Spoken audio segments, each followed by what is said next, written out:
It has been just more than a year since a double murder in Fitchburg shocked the entire community. And since then, a family has been trying to pick up the pieces and support the children that a young mother left behind. News 3's Jessica Arp has their emotional story from Stillwater, Minnesota.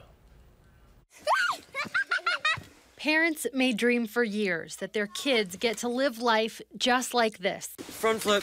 Carefree, smiling, embracing life's ups and downs. The kids are happy. This is where they're meant to be.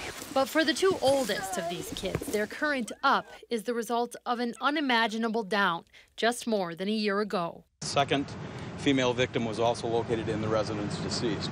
On August 22, 2014, Ashley Steele and her sister Casey Tollefsball were killed by Ashley's husband, former Dane County Deputy Andy Steele, in their Fitchburg home. It's tragic. It's horrible. We weren't just co-workers. We were friends. There are things in my house that remind me of Ashley. Friends and family struggled to comprehend Andy's actions as he was charged in the deaths.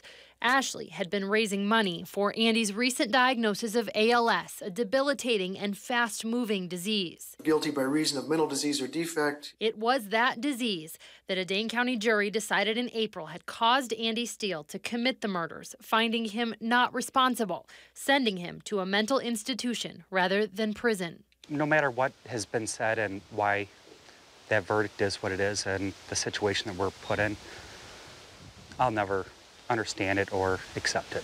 Brad Putnam and his wife Rochelle have spent the last year reflecting on the life of his sisters. And just how wonderful and beautiful and happy they were.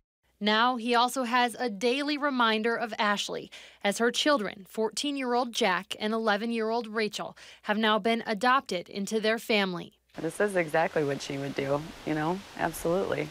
She would want this. Given everything in the situation, I know Ashley is looking down right now and happy.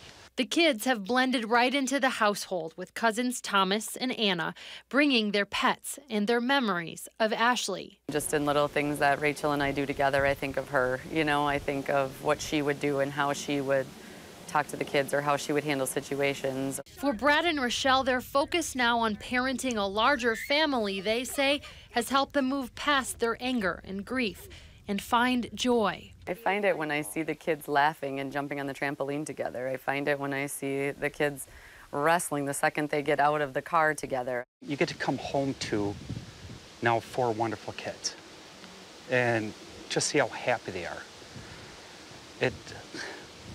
To me, that's what makes me just keep going, and I just love them.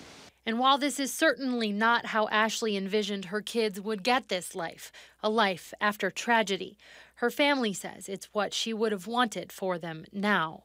It's still hard sometimes, but there's more good days than bad days, and, we're just trying to take the bull by the horns like Ashley would have and, work with the situation that we have and, move forward, find the joy in life, because that's what she would have done. And the family says they'd like to thank everyone in Madison who supported them throughout this very difficult last year. They've planned Ashley's play date for September 27th from noon to 6 at McKee Farms Park and are inviting anyone who would like to remember Ashley and support her kids.